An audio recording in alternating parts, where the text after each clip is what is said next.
Good morning. Good morning. How are you today on this freezing cold Definitely front? that, freezing. Very much so. No, I always think I try not to go with the weather, but I think it's just so cold today. It's quite a pressing issue at the moment worth discussing. True that. So just a quick question. I remember last time we took off the sort of feature where students could be anonymous. Could we perhaps do that again today? Done. Excellent. And then everything is up and running. So when everyone's here and you're ready to start, do just feel free to do so. Okay, excellent. Could I start sharing my screen? Sure thing. And then I'll pass anything from YouTube into the chat again. Excellent, thank you. I see that there is a question about, is this going to be a double? Always a double. We will always be using a double. And if any of you are unable to stay for the double, we understand that that's just the reality. And you can obviously leave whenever you so wish. So yeah, always going to be a double.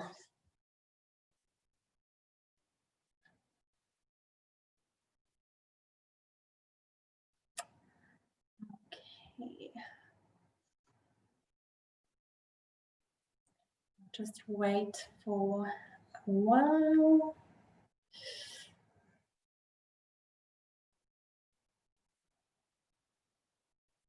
And no, this is not on ECR, Nicole. It will be on ECR after the lecture. So I will always only upload the PowerPoints after we've had the lecture.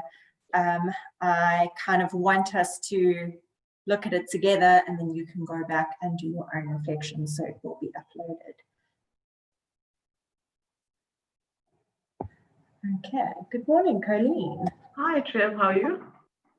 Yeah, well, thanks. We just had, the usual discussion about how we are also freezing. But yeah, I can just imagine what it must be like in Joburg. And I'm actually at my office for the first time in 7 months. It is like an ice block in here. Sure, man. Well, hopefully after we've had more like these, interactive discussions, we'll start warming up a bit. It Definitely. Always gets quite exciting. Okay, and then also I've seen that. Okay, so I have received quite a few emails from students about not having textbooks yet, and what I did want to. So we are aware of the textbooks, but what I also would like to know is if anybody, when you say textbooks, does this also include the course reader? Because the course reader is very important for this section that we're going to be covering, and the course reader will be your primary text for the assignment. So I think if anybody doesn't have that material, okay, so thank you, Nicole, confirmation on that. Please just send your lecturer an email, and I hope this isn't going to be opening the floodgates, but just so that we know how many students are perhaps affected. I have already flagged this with my HOD, as I have been receiving quite a few emails from contact learning students and distance learning students about this. So please, no need to post it here. Please let your lecturer know. And then Nicole, all the lecture details are on the course page. Okay, so when you look at our ECR course page, all your lecturers are listed there. There's also a great introductory video that we did with all of the lecturers responding and sharing a little bit about them, so you can then send them a message that way. You can find out who it is. Okay, and then some of us are commenting about seeing snow on the mountains. Yes, I think even in Durban, it's quite sunny but freezing. Okay, thank you so much. Okay, so let's see, how are we doing with time? Should we begin? I know we always tend to run out of time a little bit, so maybe we should begin. Okay, so actually, I just remembered, Colleen, are you beginning the introduction? Yes, so let me actually stop sharing my screen. I'll just share mine. Just to recap, those 3 perspectives that I didn't get to do last week? Yes, yes. Let me just stop sharing because in fact, obviously have mute, and then we'll go into my section.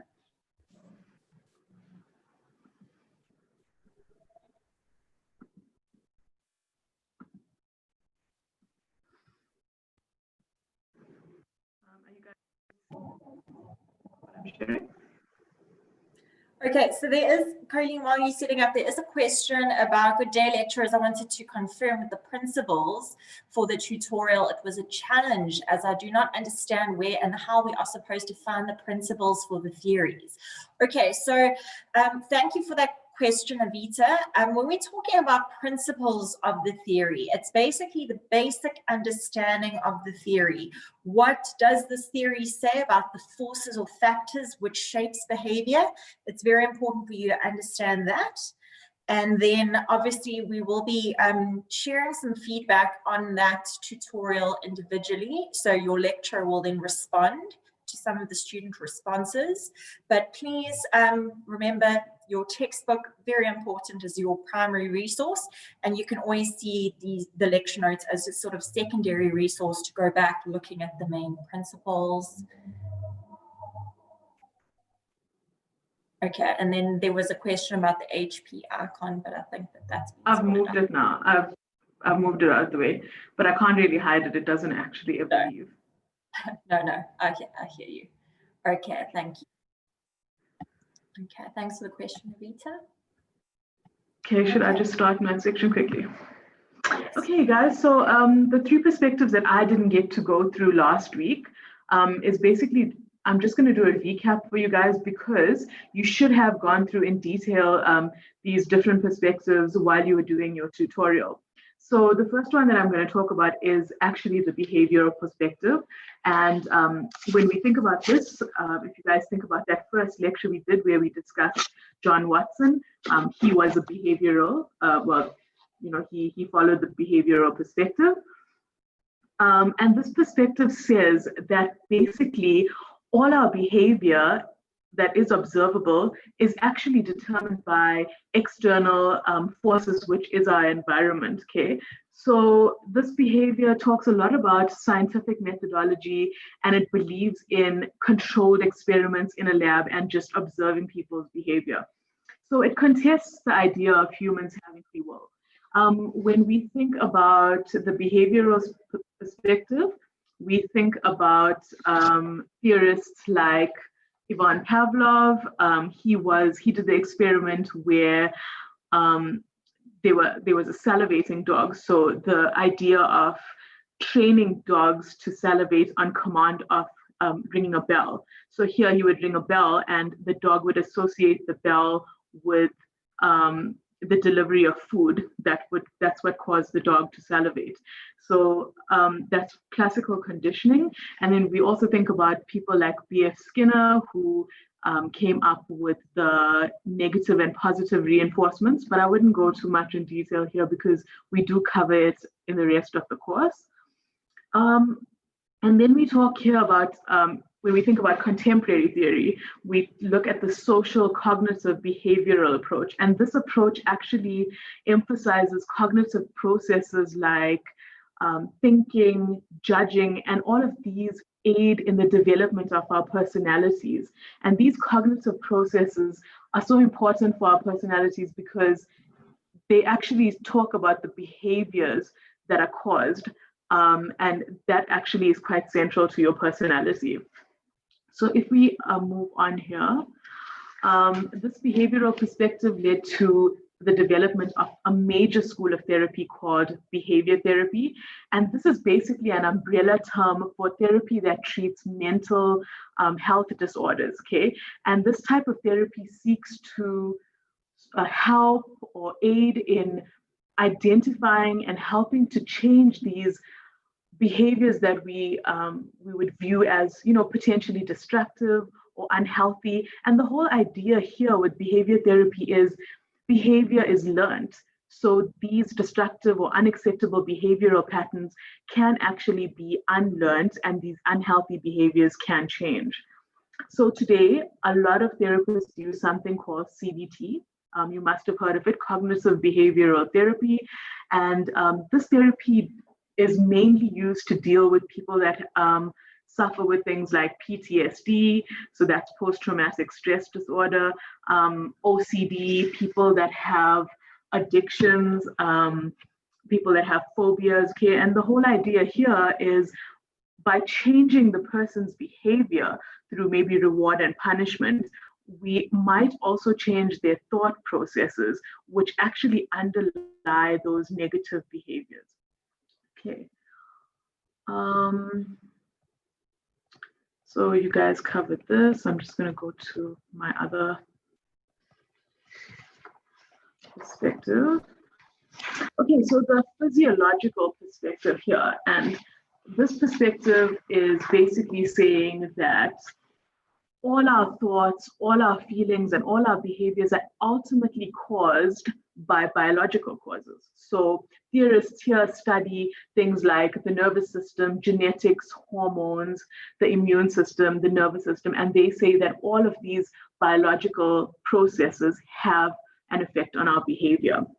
They also go on to say that behavior is impacted by a person's DNA, so something that you inherit from your parents. So you must have often heard somebody say, you have like a temper just like your mom or your dad, or this person has a personality just like their mom. So this perspective basically says that a person's DNA actually influences their behavior. And if you look at evolutionary psychology, so this is basically saying that our behavior is actually evolved to adapt to the environment that we are currently in. So if you think about, if you've heard of fight or flight, if you're in a particular environment, your behavior is actually going to adapt just so that you would be able to survive in that environment. And also, it says that most theorists believe that the behavior that we see or display right now is actually believed to have developed during evolution. So the aggressive behavior that might have been displayed during those times of, the hunter-gatherers, for example, is still actually displayed now. And I think we had that discussion with Trev last week when she mentioned how people were behaving, quite aggressively during COVID when they, were wanting to fight over toilet paper, for example. That's survival instincts. Okay, so I hope it's making sense. And then the last one that I'm going to talk about, which is, I think it's quite important because we live in South Africa and we have such a diverse nation, and we have such different, we have a lot of different cultures, and we have so many different, the cultures that come together, and we have to learn from each other, and I think focusing on different cultures actually helps us to understand people better. So this socio-cultural perspective, people who follow it, they adopt an idea that the way we behave is actually shaped by our social and cultural influences and what we're actually exposed to. So does your race, does your gender, does your culture, your economic status, does it affect the way that you interact with the world? People who follow the socio-cultural perspective believe this, and they say that it can definitely help us to understand people's behavior. So I'd like to give you guys an example to help you to understand this perspective. Just imagine that you looked outside and you saw a man who was talking to a tree quite earnestly. Now, what would your idea be? You would look at the guy and then you would think, you may think this person has a mental illness, or, maybe this person needs to be examined, maybe something's wrong with this person. But would your perspective change if you knew that he was actually a Native American? And if you knew a little bit about Native Americans, you would know that they follow the spiritual philosophy that trees actually trees can actually speak if you listen to them. So Native Americans believe that if you actually listen to the tree, that the tree would speak back to you. Now, if you knew that about that man, would your view change? So the whole context of the socio-cultural perspective is looking at culture, and taking this perspective into account makes you understand how people behave. So those are the different perspectives. I'm not sure if you guys have any questions. I'm just going to stop sharing now, Trev, so you can take over.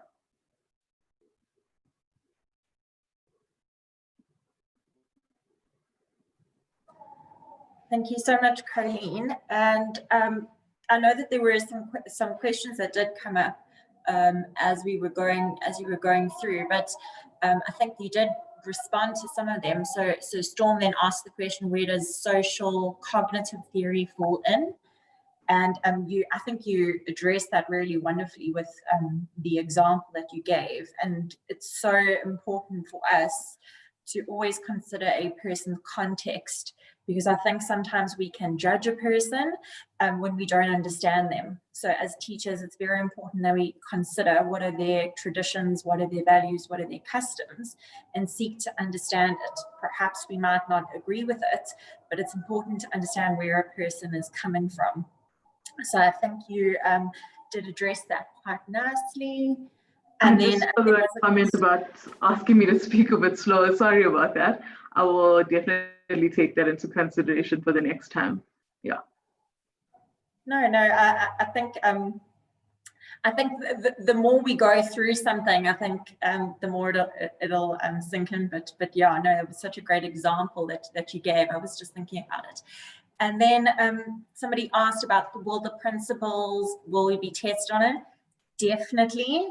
So principles are the foundations of all the theories. So you need to know what the basic principles of each of the theoretical perspectives are in order to be able to obviously respond to a question, because we will be requiring you to draw on various perspectives to explain specific behavior. So it's very important to focus on that. So start with the basic principles, and then we will build on from there.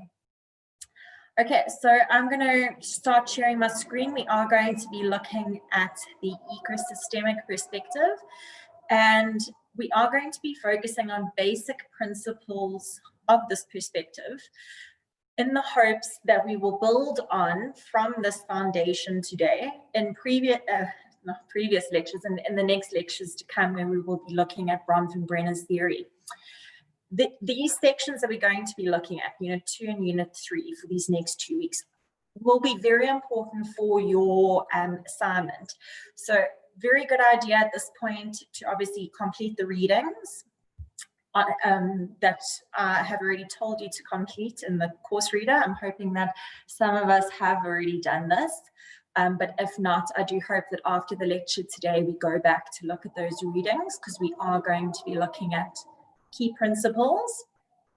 And then this will be very important for your assignment. So I'm hoping some of you have already read through the assignment instructions, so you have an idea of where we are likely going, and you can take some of these principles and apply them to your assignment. So keep that assignment in the back of your mind. If you haven't yet had the opportunity to look at the assignment and the requirements of the assignment after the session, please come back to that. Okay, so as we are beginning looking at the ecosystemic perspective, and when we're looking at the previous schools of thought that we looked at, very important, once again, I did point this out, I think it was in the first week of lectures, it's very important for you to look at terminology, and very important for you to consider the term that is used in a specific approach, because that tells you what the approach is focusing on. So really, when we're looking at the words eco and systemic, there's two kind of root words here. Is there anything that comes to mind? Any of our students that have logged on, anything that comes to mind when we're thinking of eco and system? What are we thinking of? And obviously there is a word ecosystem, and what comes to mind when we think of that? Any thoughts and ideas that we have around this? Okay, so Neka says The Lion King, and yes, I think The Lion King probably comes to mind because I did ask you to look at a video clip. We are going to be discussing that, but yes, very Mufasa does discuss that there. Then Jessica says nature. Javni, I hope I'm pronouncing that right. The environment. Hillary, we want a healthy and equal system. Anati says eco could be the environment around us. And then there's lots of environment, and there is animals and humans living together by Sibu Yeswe. Yes, thank you so much. So interesting ideas from this. So yes, we are looking at the environment. We are also looking at interaction, what I see from that, from your responses. So thank you. But what I always want us to think when we are thinking of the ecosystemic perspective, the quote that I always want to come in the front of your minds is this idea of the whole is greater than the sum of its parts. And we did discuss this, if you're thinking it sounds familiar, in the first week of lectures with Gestalt psychology. We looked at that, this whole idea of, you know, shifting your perception, shifting your focus, and then you understand the whole. And we kind of did that activity where we saw all the faces, and each time you looked at it from a different angle, you saw something more. So I want that to stay in your mind's eye whenever you're thinking of the ecosystemic perspective, Bronfenbrenner's perspective. We are always looking at everything holistically, and we are going to be taking you through this today. Okay. So just as we begin, just for us to have a focus of where we are going, what we should achieve by the end of this lecture. And obviously it's going to be dependent on time and dependent on how our discussion goes.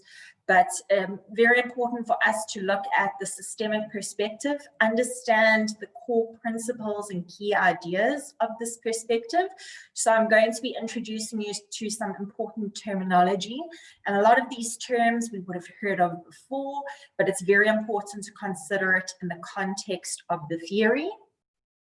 Then we're also going to be looking at the holistic view, but the whole idea around this is that we are focusing on human behavior, this whole idea of the forces which shape human behavior and how human behavior actually affects and shapes the environment.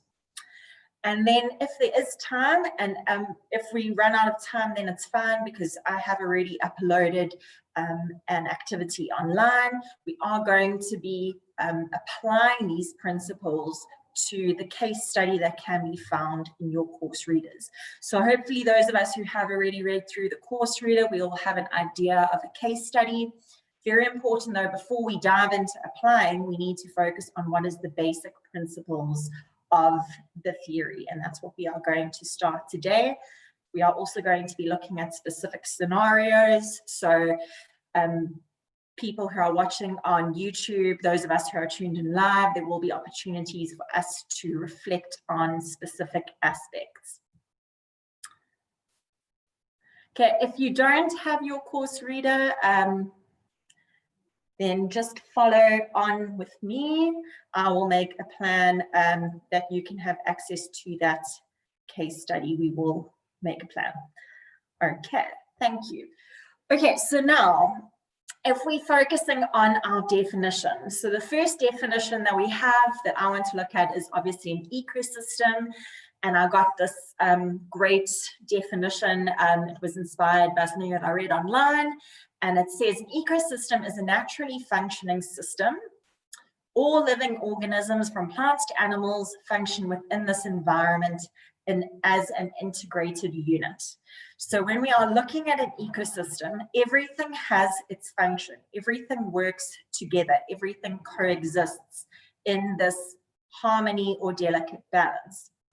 And if we think of this example and we think it's reminding us of something that perhaps we've watched, hopefully fairly recently, then I'm hoping that this picture comes in your mind's eye, because I did ask you to look at a clip from The Lion King, where Mufasa explains this idea of this delicate balance in an ecosystem to his young son, Simba. And I do hope that you enjoyed it. It's a very short clip that was on ECI, but I do hope that you enjoyed it.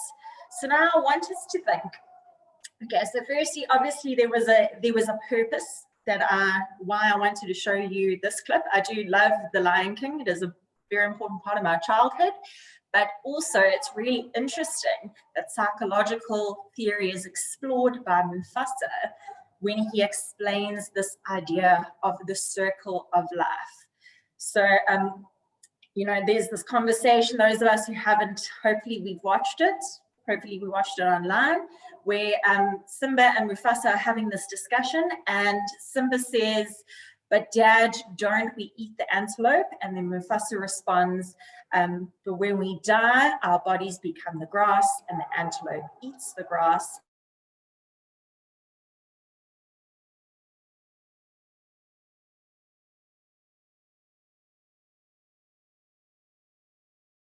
Connected in the great circle of life, of this interconnection in nature.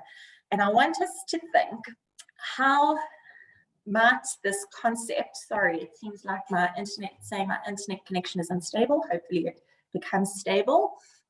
How does this concept tie in with interconnections and interdependence within a system? First question that I want you to think of. Then how might the concepts of interconnections be applied to human functioning? So if we're taking these ideas from the circle of life, from everything being connected, can any of us think of examples of systems that we exist within? How do these systems shape us, and how do we then shape systems? Any ideas that we have around this?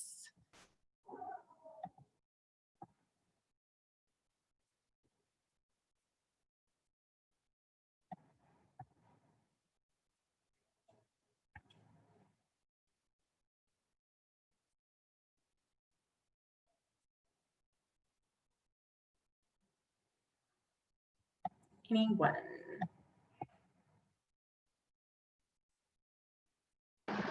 There's a slight delay from the students on YouTube, so maybe we can just wait a few seconds for them. Okay.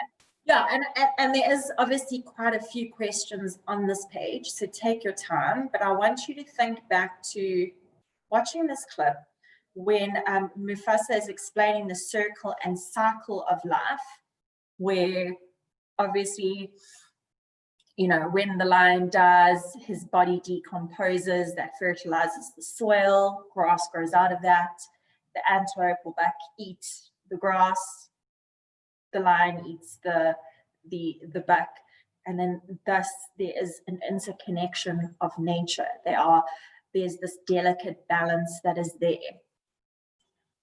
Okay, quite a you know, relatively complex concept for a children's movie.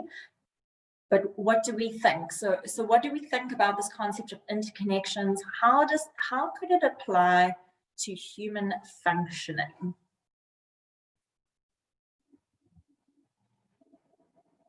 We have a comment from YouTube from Carly that says the economy. Okay, the economy. Yes, very interesting. So if we, and I think particularly now, what we are noticing is that our South African economy is in a broader worldwide economy. So what happens around the world impacts us. What happens in South Africa obviously impacts, and interestingly, we are going to be talking about very briefly coronavirus, and we're seeing how those systems, how the world is so globalized that everybody is being affected in a bi-directional manner, two-directional manner. Yes, great. Then we have a comment on the questions and answers saying the knowledge my father gained is passed on to me, and maybe I'll pass that knowledge on as well. So yes, really interesting. What you're also looking at here is this idea of culture and this idea of knowledge being passed down. So knowledge is just not something that we receive, it's through socialization and connection. And there is the cycle that's passed down. Thank you so much. A really good example there. Then Jessica says, everything living depends on one another. Yes, as human beings, we definitely depend on the environment as well. Then Leanne says, I think we should choose which environment shapes us. And if we want to change it, we need to choose how we want to be. Okay, quite an interesting concept there, Leanne, because what you are recognizing there, and I'm glad that you've mentioned it, is that we are not just passively shaped by an environment. As human beings, we also shape and affect the environment. So if we are considering this, and that ties in quite nicely with that last question. So yes, we are shaped by systems, but we also shape systems. So when you are thinking of this concept, I want you to reflect back on the behaviorist approach, which looks at the social environment and how that affects behavior. And then I also want you to think of the humanistic perspective, this idea that we ultimately behavior is self-determined by us and we can, affect change in the world. And as we know from history, people do affect change. Or even, I suppose, not even history now, during this coronavirus pandemic, obviously the jury's still out about how it began, where this stemmed from, but there is that theory that, a person ate bats, and this is where we are. So, if somebody says, well, one person can't change the world, if there was a person who did eat bats, we are now truly all affected by this one person's decision. Obviously, there might be other reasons for it, but very important to see that we are not just shaped by the environment, we also shape the environment too. So thank you. Then Jenna says, surrounding oneself with positive people as their attitudes and behaviors influence our attitudes and behaviors. As humans, we become who we surround ourselves with. Yes, Jenna, very important comment there about how our social environment shapes us. And I think the older we get, the more selective we become about who we interact with. But obviously when we are still in school, we sometimes don't really have that choice yet. So as we get older, we get obviously more wiser, but when we are still in the school, we are still very much obviously shaped by people around us. But yes, positive people will have positive changes. I see that there is some comments in the chat, and I'm assuming that this is coming from YouTube. Anything that we would like to, Colleen, anything? Yeah, I was just gonna read one. It's from Nikita, and she says, we depend on nature to live. We breathe oxygen produced by plants. We drink water from nature. We depend as much on nature to live daily. Everything we eat and drink is produced by earth. And then we have a question from Carly asking, could religion be considered as a system? And then we have quite a long comment here from Avita saying, with the principles of the perspectives in the text, I think she's a bit confused about something. I'll answer. So that's maybe a specific question. Okay, so two very important comments. So yes, firstly, we are, and I think that's why people are now becoming so conscious about the environment, because the environment, the world is basically a giant ecosystem of everything working together. So that's where global warming comes in, and the effect that us as human beings are having on the environment. We actually are so dependent on Mother Nature. So thank you so much for that comment. And then there was also that other comment about, can religion be seen as a system? And yes, definitely, religion is a very important system. And when we look at Bronfenbrenner's theory, so religion is basically a part of the macro system. So it's the broader sort of like social context or system, but it does filter down and influence a person because it shapes the way that they behave and conduct themselves, because religion, obviously each different religion has different sort of traditions and different sets of behavioral traits and you know, affects a person's philosophy about the world. So yes, definitely religion can be seen as a very important system, and that ties in with values and you know, cultural traditional values as well. So definitely, you're definitely on the right track there. Who mentioned that? Very important to consider that, because it is very important in shaping the individual who's at the center of any system. Okay, then Sibo Yuswe says, we live in a cultural system as it is one that shapes us to be people who we are today. For example, the rules and regulations that our culture teaches us, we tend to apply it in our lives. Yes, very important. So whenever we're looking at something, and we're going to be hopefully having time to cover this today, if we don't have time, very important in the example of the case study from our course reader, to look at what do we know about that cultural system that Norgi, I think her name is, Norgi, what is happening in her cultural system that shapes her particular behavior. She's behaving in a specific way. How does the system that she interacts with them, how is that shaping and affecting her behavior? So yes, what each one of us have noted in these questions, and I am going to now move on to the next slide. Thank you so much to the participants. We will come back to further comments, but very important that we consider the systems that we interact within, make it personally relevant, and then very important that when we are looking at a case study, we look at what is taking place, what's happening in the family dynamic, what are the cultural or traditional values in the family that is now impacting the child. The child now, having been shaped by these forces, comes into the classroom environment. They are also shaped by various forces in the environment. So all of these forces are taking place, and it's important for us as teachers to be aware of what is this child's background, where does this child come from, what are the values that this child holds dear, the values that has informed behavior, and very important that we seek to understand this. So that's where we're going in this session today. I see there's more comments in the chat. Colleen, anything else to bring up? No, Shiv, these are just logistical questions. Okay. Students, also remember that if you have any specific logistical questions, then you can also email your lecturer directly. Just a reminder. Okay, great. So now when we are talking about human behavior, and so we are looking at all these different factors and forces which shape behavior, I want us to come back to this visual description of what is we term as the wheel of life. So in order to understand a human sort of behavior, we need to consider each one of these dimensions. So if we come back to that idea of the whole is greater than the sum of the parts, in order to understand the human being, we need to look at the different dimensions that make up that person's personality. So each one of these dimensions is very important to consider.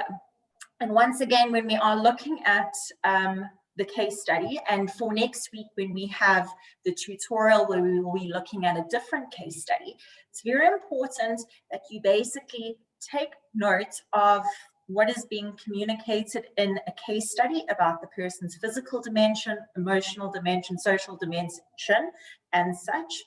And very important for you to consider, how does one aspect or one area of the dimension, part of the person, how does that impact the whole person? So say, for instance, something like the emotional dimension of a school-going child, there might be something that's happening in the home environment, the home space, that is making them feel particularly insecure, low self-esteem.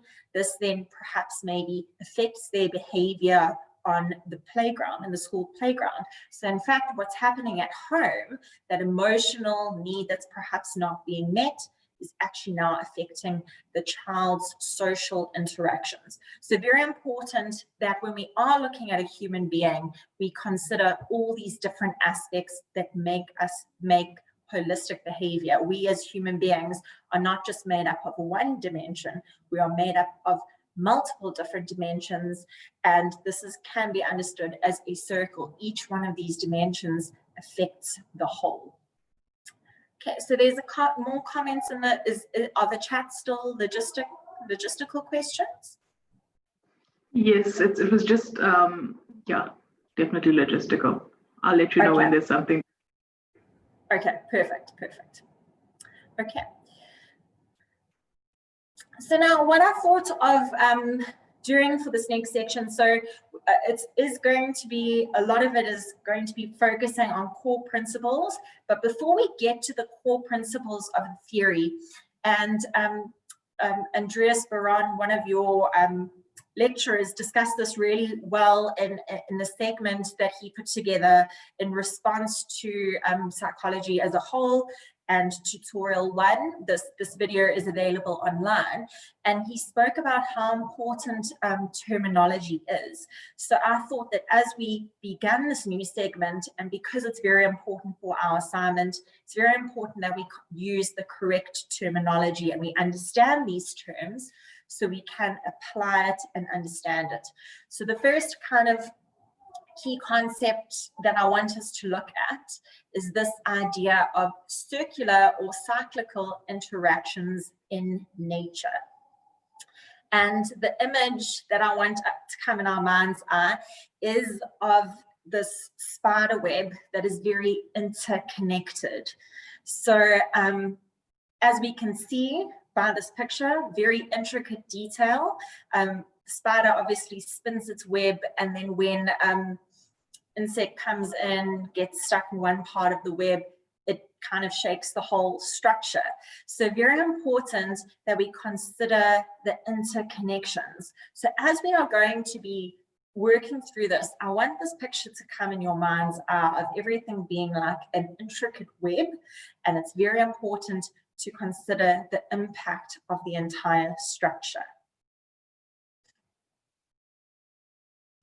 Okay. Then the second key concept that I want us to think of is ripple effects. So this idea of something being a ripple effect is a holistic concept. So if we go back to that wheel of life that I showed you, it's very important for us to see the ripple effects of various issues in our various different dimensions and how it affects us holistically. So I have a drop here, and it's this whole idea of a drop in the ocean and the ripple effects from that drop. There is this idea of cause and effect being circular. Okay, so continuing on with this lecture, I won't have as many pictures, but I want these pictures to stay in your mind's eye so that you can remember these core key ideas and important terminology. Okay, and then last picture, and then I do want to have a little bit of a discussion about this idea of interdependence and interconnection. Okay, so what's really interesting, I think, given the situation that we now find ourselves in, we live in this very interdependent and interconnected world. And I think nothing can really explain that as well as the current conditions that we are now in. If it wasn't for, and obviously we don't know whether it was a person who ate a bat that caused this coronavirus, that was just one of the theories. But it is this whole idea that something small that happens in one area has a ripple effect on the entire system. If we think of the world as being like a giant interconnected ecosystem, we are seeing that happen, and we are living in this global world. And it's so interesting to think that we are living through this, and this idea of everything being interconnected is actually shown in our current circumstances. Now we are currently, teaching via Zoom. If that person had, let's just say for argument's sake, that actually is how the virus started. If that person had made that choice that day not to do that, then we would likely not be having this session today, because we would have face-to-face lectures, and you wouldn't be meeting, other members of the lecturing team. So it's really interesting to see how interconnected the world is. Any comment that we want to have from our students on this idea of things being interconnected? And I think it's really interesting for me personally, when I reflect back on March, and you heard about what was happening in Wuhan, China, and it was on the news, and you thought, oh, this is so terrible, but we're so far removed from that. That was the first thought that went into my head. And now we find ourselves, I think I looked at the latest stats, we're almost going to be, I think, on 600,000 total cases, and really interesting to see how, much higher our numbers are in South Africa now, and how what happened in one part of the world has now spread all over the world. And it is this idea, I want you to keep coming back to this idea that everything is connected.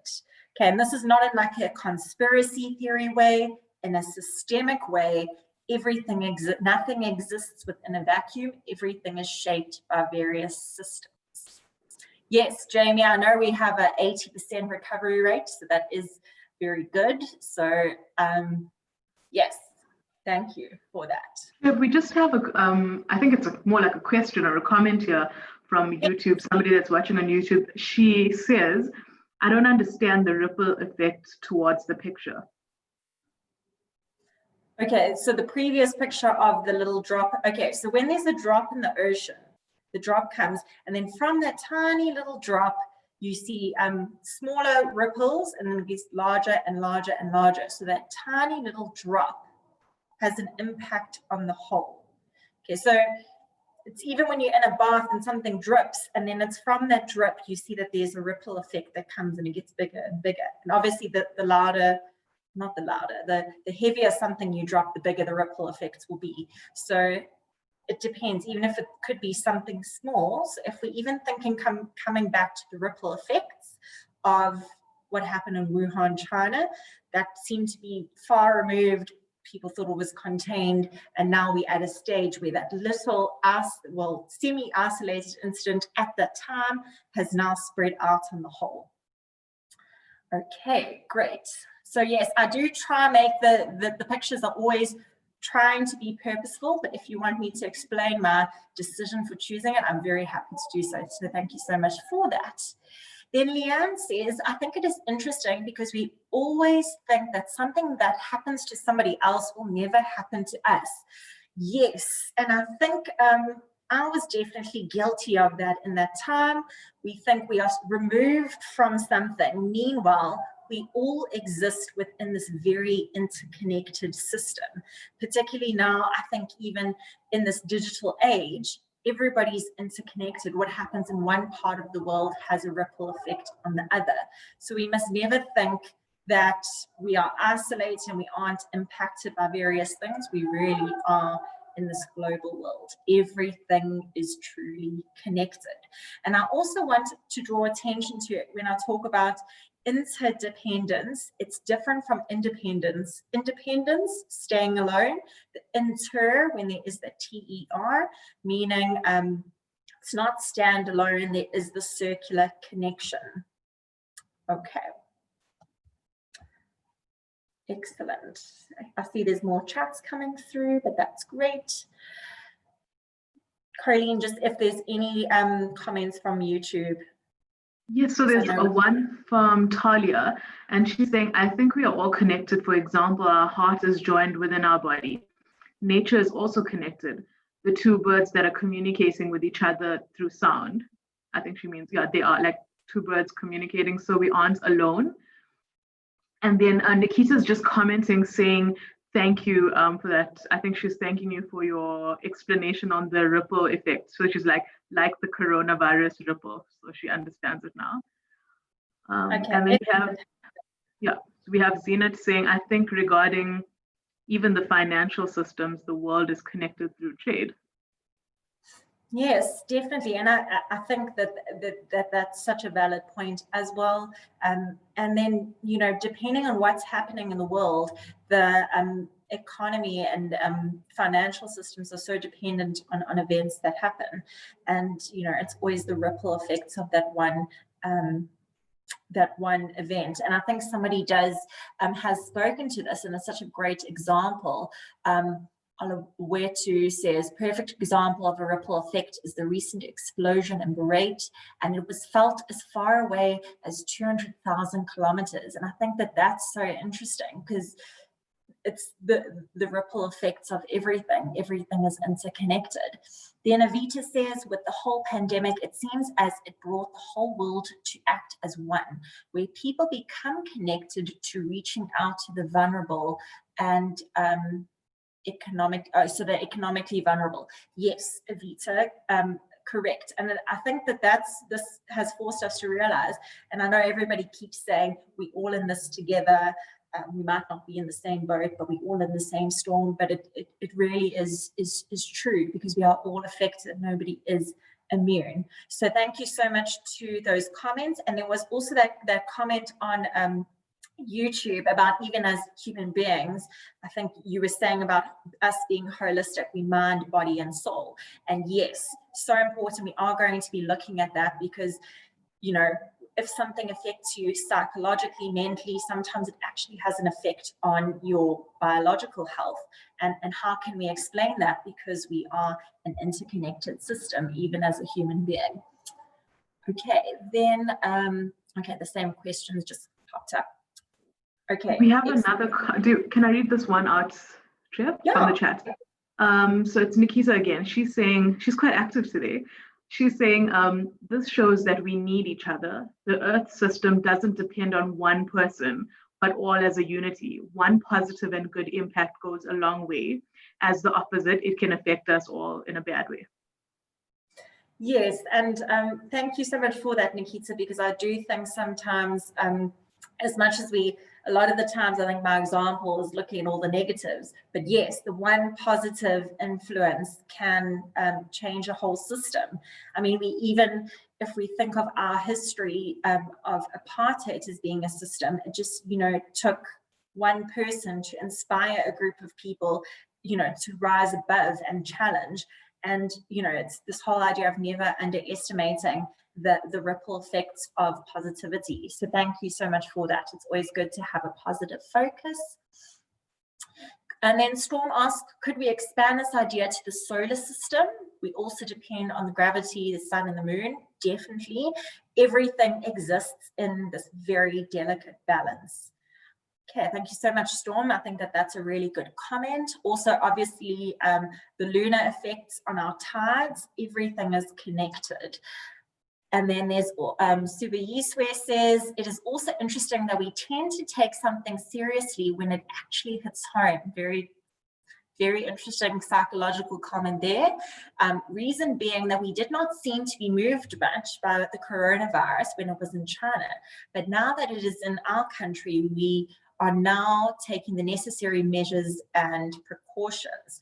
Coronavirus really brought us together as one.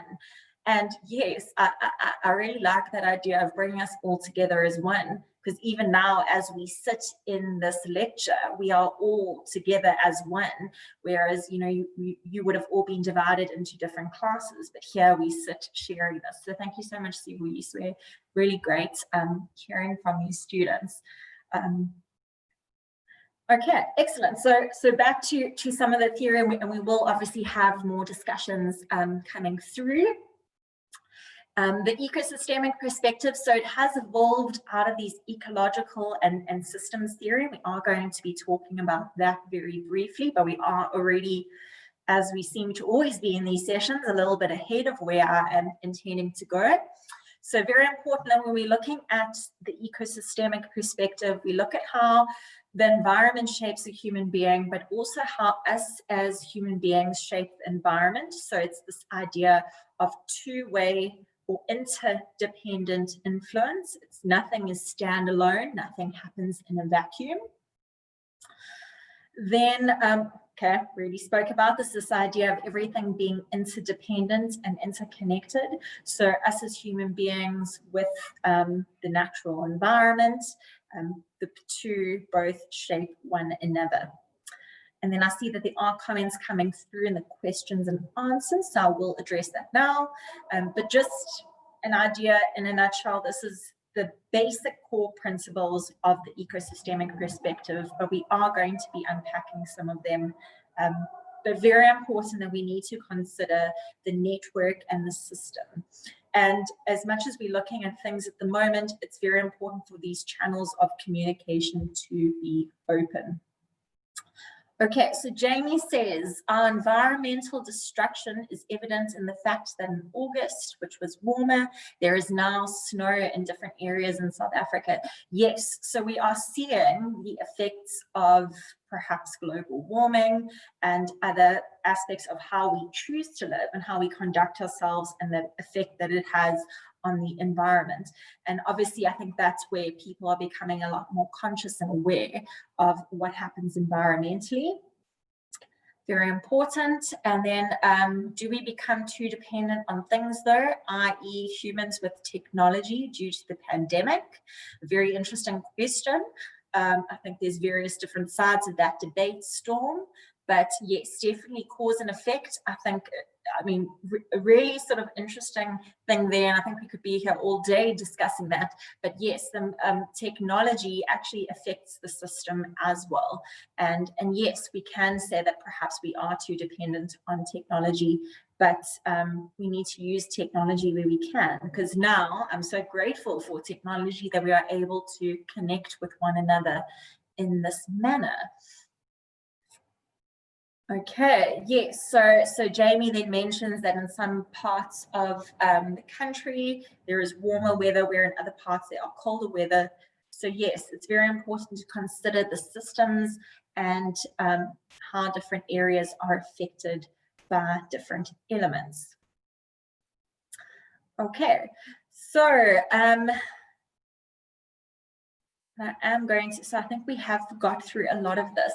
So we are really ahead of the curve of where I was planning on going, but I am going to be looking at a food web to explain these basic ecological concepts. But key ideas that I want you to look at when we are looking at a system, we are looking at interaction and cooperation. So is there healthy interaction, healthy cooperation? If there is healthy cooperation, then there will be a healthy run system. Also, optimally functioning systems, healthy systems, we are looking at interconnection and interdependence.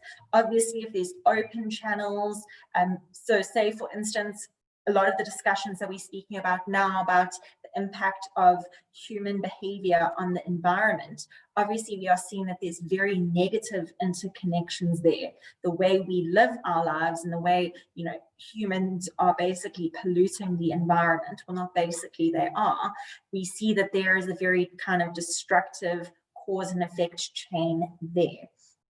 So when we are looking at something holistically, we need to look at, are elements in balance, or is there a disturbance in the system? And if we look at, if things are in balance, then it should be a healthy functioning system. If there is a disturbance, then there will be that ripple effect. And obviously, I think that's what we are noticing now. There's various examples that a lot of your peers have already brought to light about the disturbance in various systems and how that affects the whole. So Storm says, would you think that being too dependent on one aspect, we might neglect other aspects, and that might create unbalance and consequence? Yes, so that's really interesting. A really interesting concept there, Storm, is that if everything can be seen as a whole, if we focus too much on one area and neglect the other, then yes, it can definitely have a negative ripple effect then. So that's where the whole idea, that key core principle that we already spoke about everything being in this delicate balance.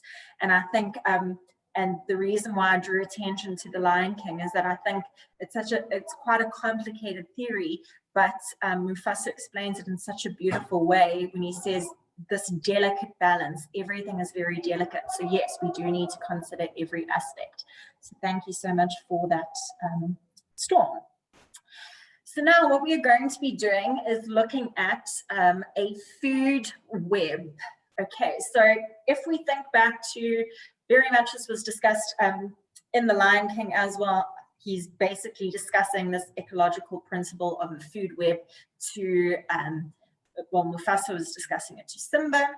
But now what I want to think, if we're looking at this food web and how everything is connected in this food chain, I want us to consider, so what would happen to each of the systems if the grasshopper were to become severely poisoned, or if for some reason the grasshopper became extinct. So I want us to think, if we're looking at this idea of everything being in a delicate balance, everything being interconnected, what would happen if something happened to the grasshopper? How would that offset this delicate balance in this system?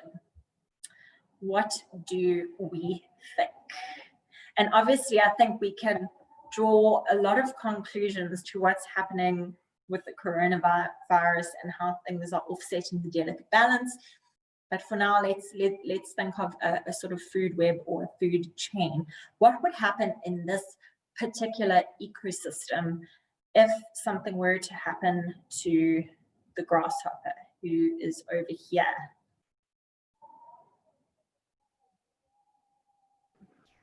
We have a comment from Storm saying the frog loses out on a source of food. The flowers may she says populate, but I think she's, yeah, overpopulates. I think she's maybe, yeah. We have another comment from Nikita, but it's I think it was for the slide before. Can I just read that out? Yes, sure. She's saying bad impact and results must be taken as part of lack of knowledge or negligence or greed. We need to educate each other more, reach out to each other more, creative, stronger marketing platforms enlighten. Excellent. So I do think, Nikita, what you are highlighting there is how education can inform the chain.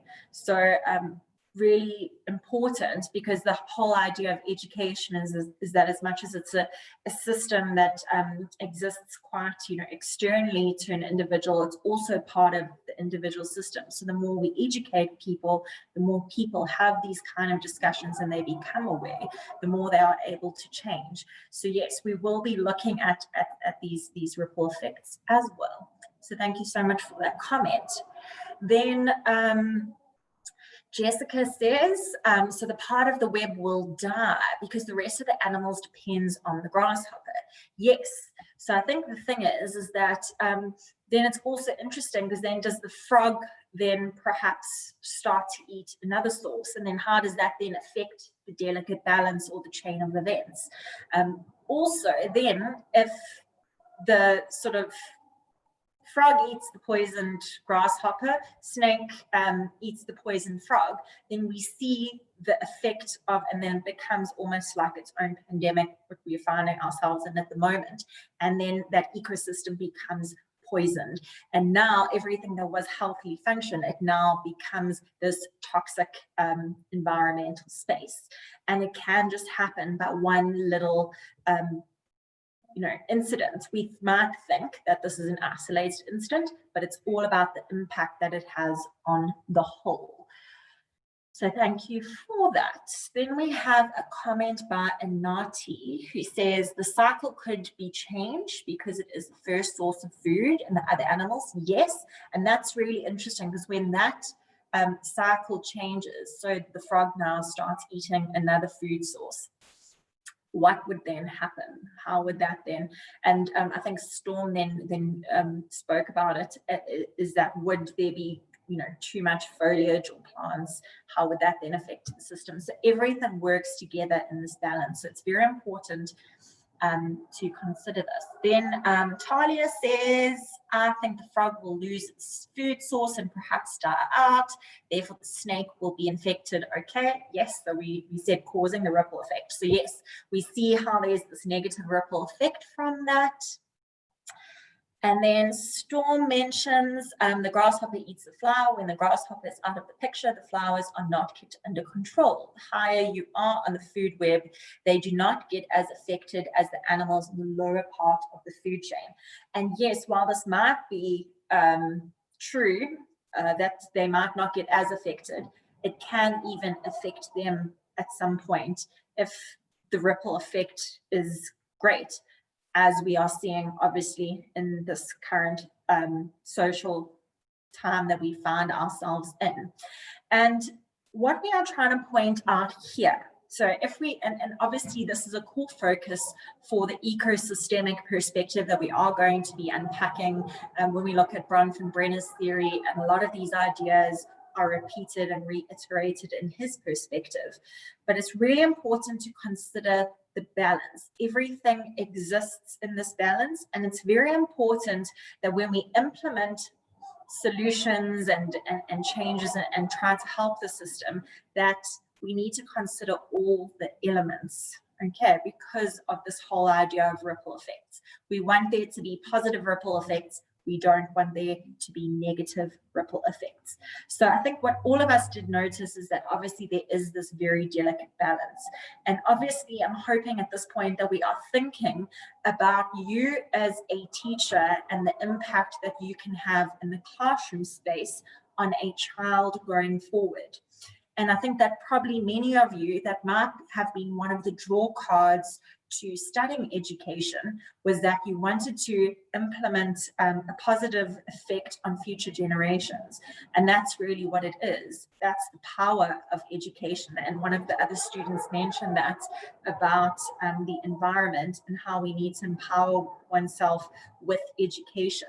And it's very important for that positive ripple effect. And you know, that quote about be the change. And that's really what it boils down to.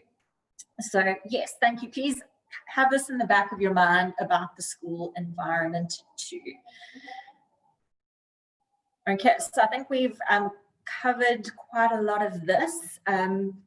So these key ideas, I'm sorry if it's a little bit repetitive, but I'm hoping that it builds your foundation so that when we go through Bronfenbrenner's theory and you tackle the assignment, that you have this basically arsenal of really important terminology to draw on. So very important for us to see the interactions and this whole idea that as human beings, we are social by nature, we are affected by our socialization with others, and this effect happens in two different directions. Okay, so very important when we look at terminology to note that people are both products of an environment. So when we're saying that you are a product of your environment, you are shaped by various environmental forces. So from your parental upbringing to I don't know, the customs that you have, the religious beliefs you have, you are a product of that system, but you are also a producer in a system. So you can affect change in a system. And that's where, if we look at, you know, very famous figures in history, and who always comes to mind is obviously Nelson Mandela, and how he became a producer in an environment. He changed an entire, you know, legal system. He was the part of the change. And I know that he wasn't just one of the people, he was one of many people who were trying to implement change. But it's just that little to understand how one person can implement change on a system, and how it always comes to educating. Always comes back, I think, to education.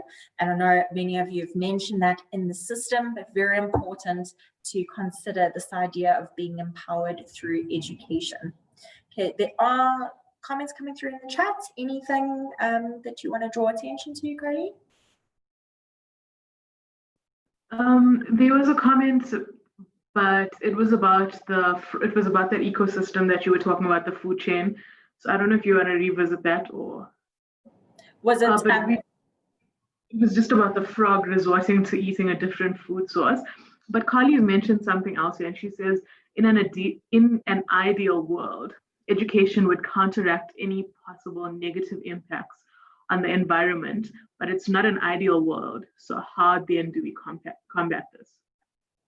Okay, so yes, and I hear you, we're not in the ideal world, but as we are seeing with this coronavirus, one person can truly change the whole world. And I think, I've always thought, one person can't, but in actual fact, we are seeing that. So I think it's, if we are just being positives, that we just change one person's perspective in life, then, how many more people will they affect and change? How many, that whole idea of paying it forward. But yes, I hear you that sometimes you can think that, we just, there's this massive mountain and we're trying to climb up this mountain and it seems like, are we actually ever doing anything to help? But I do think that if we think of this whole idea of the ripple effects and vibrations and impact on the whole, I think that at some point, doing a little bit can have a larger impact. So we just keep fighting the good fight and doing what we can in our own personal and interpersonal ways within a classroom space.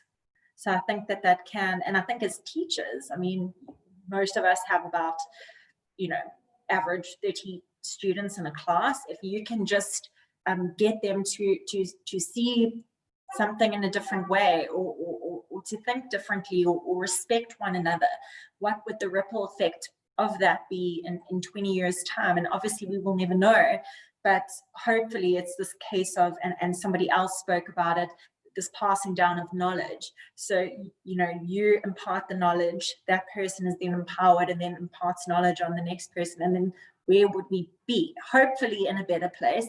We don't know, but I'm trying to be positive today. So I would say that never underestimate the importance of an impact of positive influence. So thank you for that comment. It is certainly something to critically reflect on.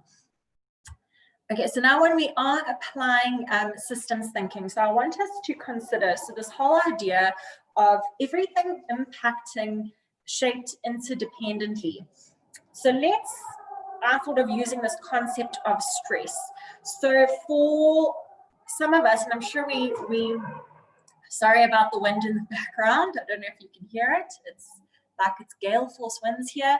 But what do we think about stress? So we've all likely experienced stress at some point. How do we know that we are stressed? How do we behave?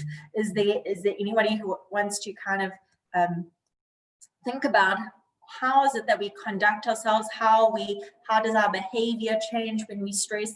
Are there any signs that anybody feels comfortable sharing when they feel stressed? Are these pictures that I've shared particularly triggering of times when we are stressed? Maybe some of us are quite stressed at the moment. What do we think? So if we're thinking of stress and this whole idea of everything existing interdependently, okay, as we're waiting for student comments, I see we have some comments in the chat. Yeah, we have one that says erratic. It's just a one word. Yes, and I think that's quite a powerful word because we do tend to be quite erratic when we are stressed. We act in abnormal ways. So Storm says we behave irrationally. Some people get aggressive or snappy.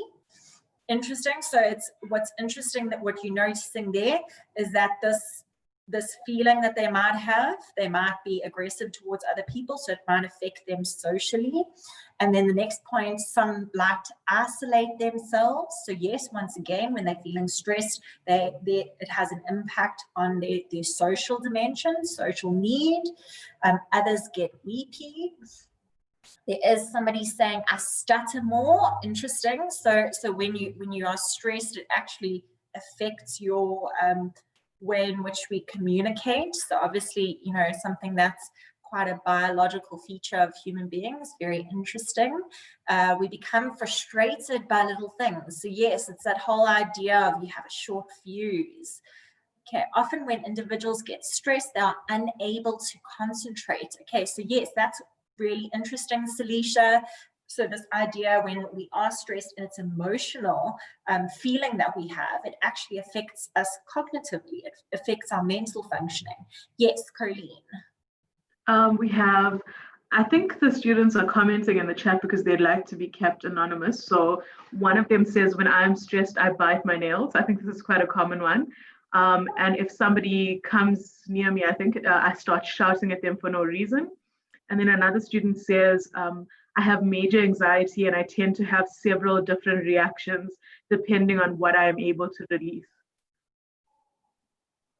Yes, and what's interesting about this, what many of you are realizing, is that stress, which is actually something that's not real or tangible, it's a feeling that we have, affects our behaviors. It's affecting our moods. So what we are noticing is that, and hopefully identifying, is that we are interconnected. Our behavioral traits and how we conduct ourselves is interconnected and dependent on specific things. Okay, so quite a few responses here. So I'm just going to zoom through them quickly. Somebody was mentioning that they battle to get to sleep and it affects their appetite.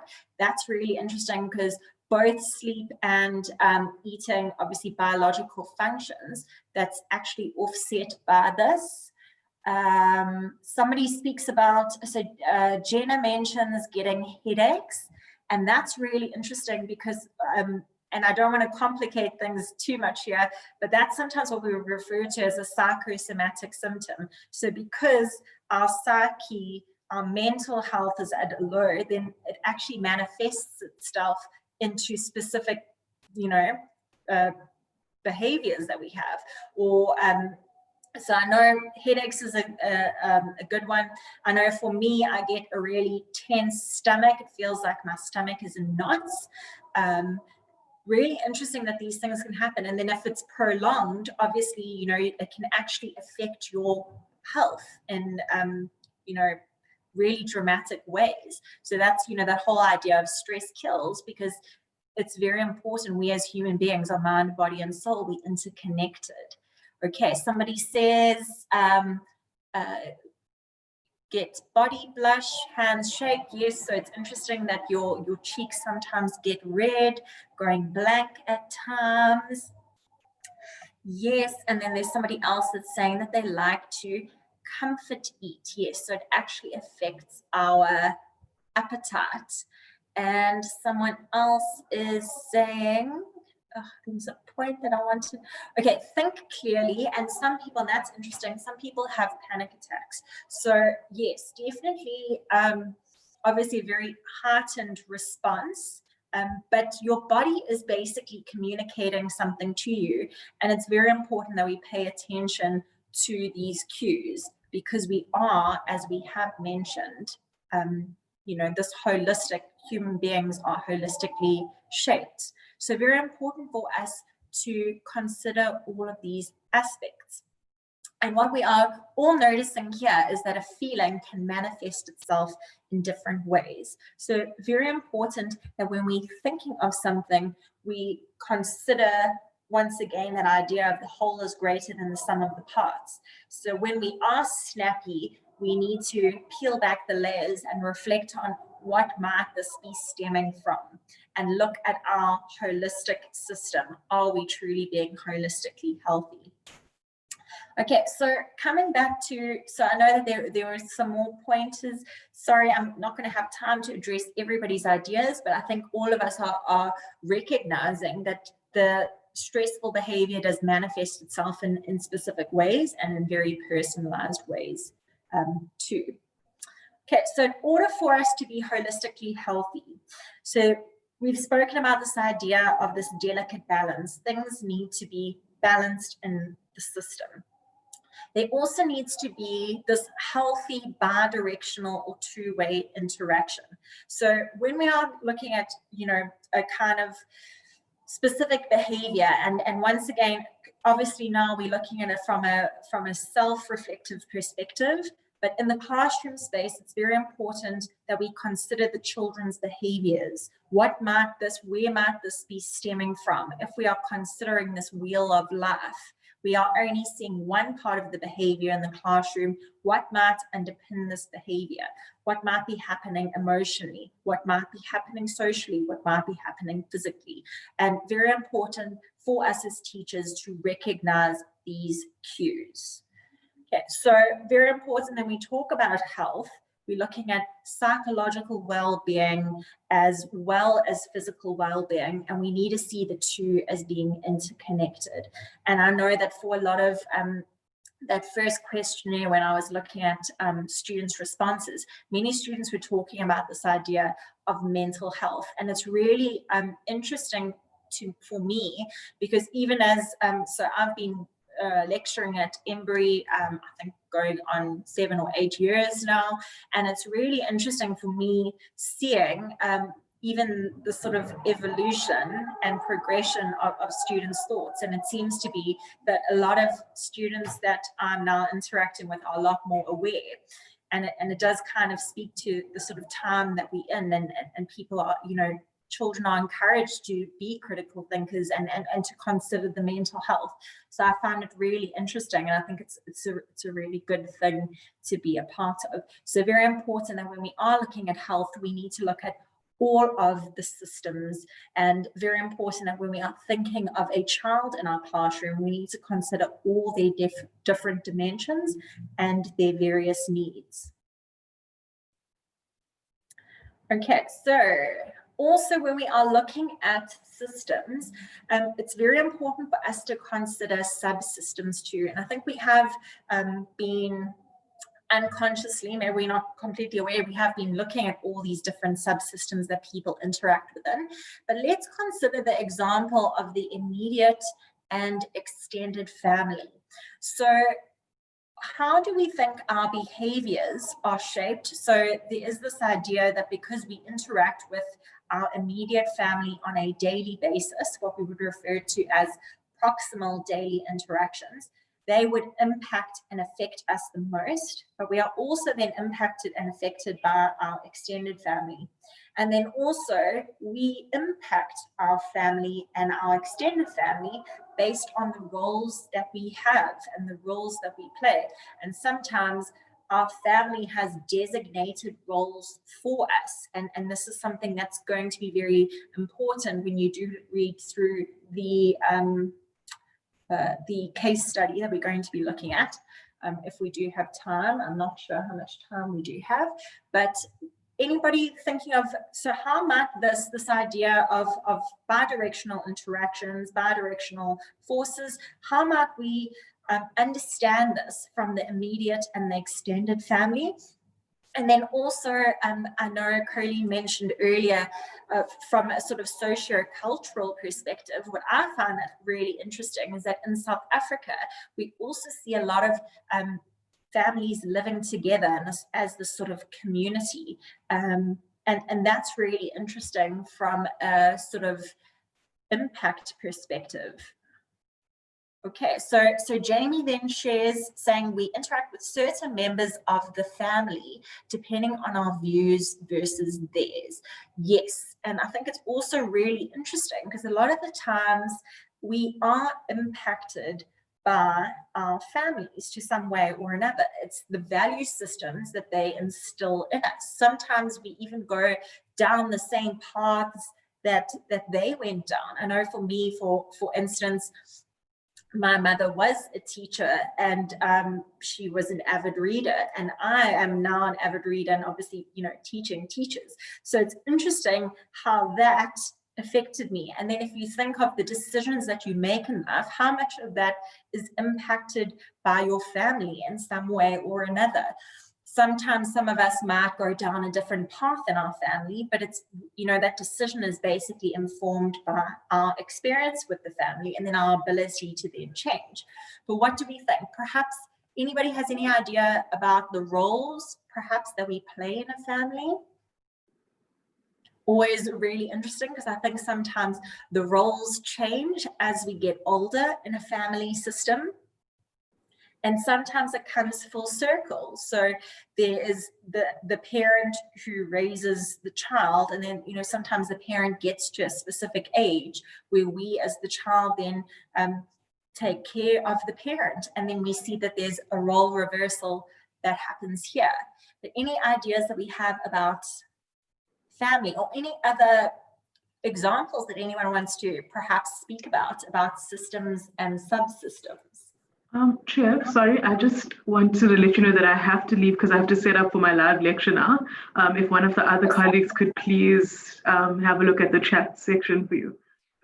Okay, I'll see everybody next week. Thank you. Yeah, great, thank you so much. I think sorry, our webinar host, how much time do we have left? I know we always tend to run over a little bit.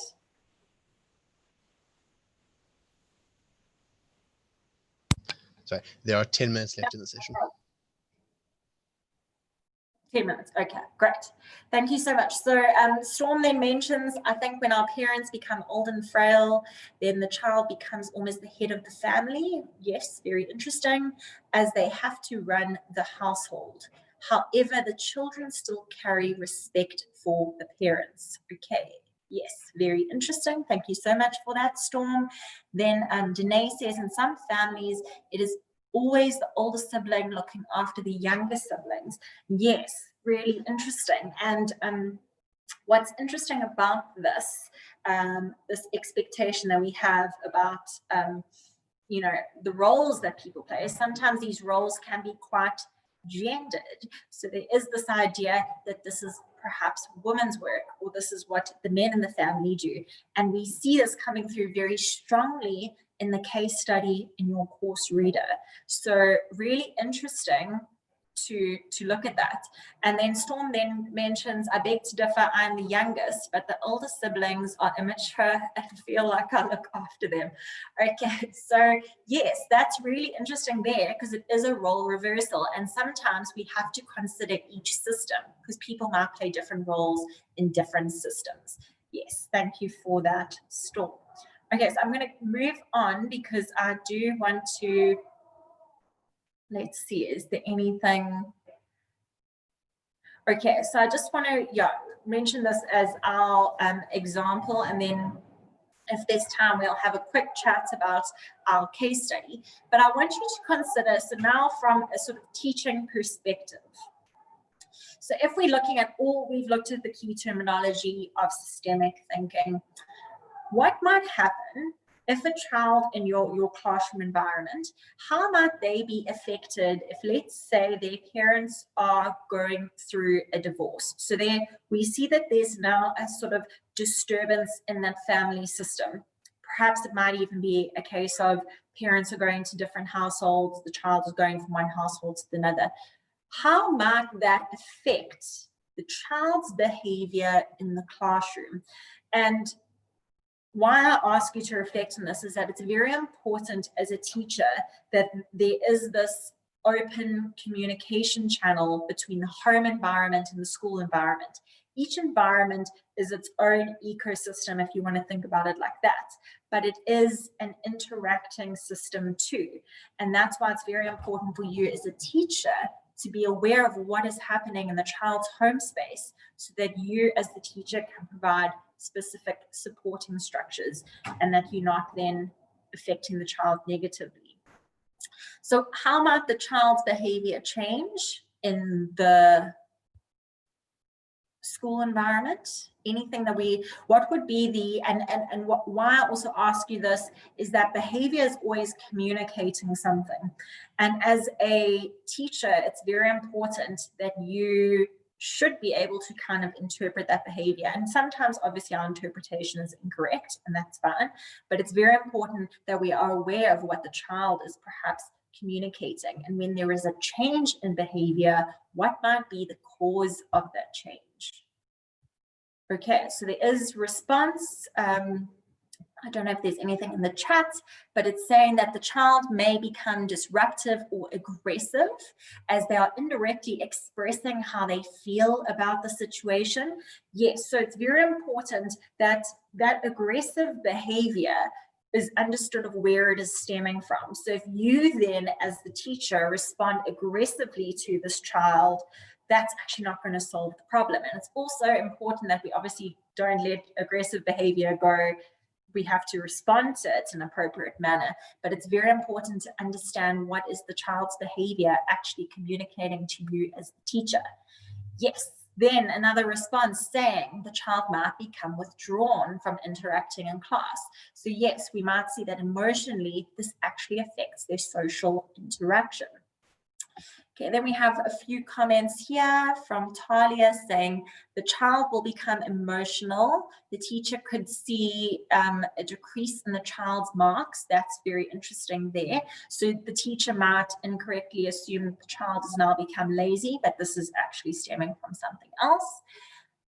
Okay, yes, withdrawn from their peers is another one. The child may withdraw from interacting with the rest of the class. Very interesting there, that we all noticing that it might impact them socially. Also, obviously, maybe they become resentful to their friends. Okay, yes, I think most of these responses that I'm seeing here are saying that the child might become aggressive, and we are noticing that they will affect them socially. Okay, also this idea of the child maybe feeling like they no longer belong, and they might feel a sense of being depressed. Yes, and we are going to be unpacking the sort of issues around this, the child's needs are in this manner within when we get to Maslow's hierarchy. So anybody in the chat, are there any further comments from students adding on to this? Sorry, Trevlin, there is one comment. So the student states that I could be stressed, not thinking clearly. I used to smoke, that is selfish actions. Obviously now, because when I think about it, the next person passing by might have asthma, and in general, how this affects others. Oh, interesting comment there. Okay, yes. So how you conduct yourself and how you behave and how you manage your stress and deal with your stress actually has a ripple effect on other people. And what is important is that obviously as a teacher, the classroom is its own environment, its own ecosystem. So very important how we consider that there. Okay, so I know we're not going to have time, I think, to go through this. I know I can see that there's more responses coming through. So a lot of the times, interesting comment there is that there might be a change in the child's artwork. So I think, Talia, that's an excellent point. The child might be expressing themselves in that manner. And in tutorial 2, that we're going to have next week, we definitely see this coming into play. So the pictures that the child draws is actually symbolic about what's actually going on in the child's life.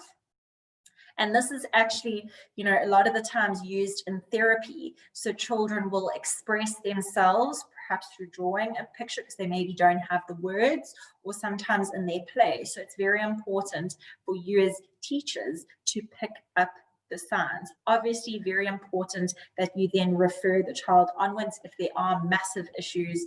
And a lot of the times, very important to call the parent in because you are opening those communication channels. Okay, so I'm not going to go through this. I think we can read through it. So I just wanted to end on, okay, so we will get to looking at this model. We're going to be building on this model from when we look at Bronfenbrenner's theory. But basically what we are looking at here is in order to understand an individual, we need to look at not just the sort of social context, the South African social context, we need to look at the world context. And we start from the individual and then we look at how that individual is shaped by circumstances in their various surrounding environments. So we are going to be unpacking this. Really what I want you to just look at is the important terminologies of micro, when something is a little bit smaller, and macro obviously being much further outward. We are going to be looking at this, so don't worry. I am going through this quite quickly because I know we are running out of time. Just for this page about application of ecosystemic approach for teaching. So all the principles that we've looked at, and I know we've started this discussion, come back to this, and look at how these ideas should inform your approaches to teaching and the type of classroom that you create. Very important for you to look at all the different systems and why it's important for you to basically have a partnership model with the parents, for you to know what's going on at home. A lot of the times, behavior is not fully understood because those communication channels are not open. Okay, then what do you need to do for this application for a case study? And the next tutorial that we have, we are going to be covering this as well. But just to get a leg up on next tutorial, please would you complete the questionnaire that's already up on the system on ECI. And really what I want you to do is take the key core principles and terminology that we've spoken about and look at it in the context of this ecosystem or system that this particular child, the Norgie, is being impacted in. Okay, then I think that that's our cue webinar. We are unfortunately completely out of time. Yes. As always, we're always out of time, students, but thank you so much that actually we did get to the end. We just didn't get a chance to do this. Please complete the questionnaire online, take the core principles and ideas, use them, practice it. Practice makes perfect. Thank you so much for everybody for tuning in, and lots of stuff for you to do online, and we will see you again next week. Same time, same place. Thank you so much. Not a problem. Have a nice day.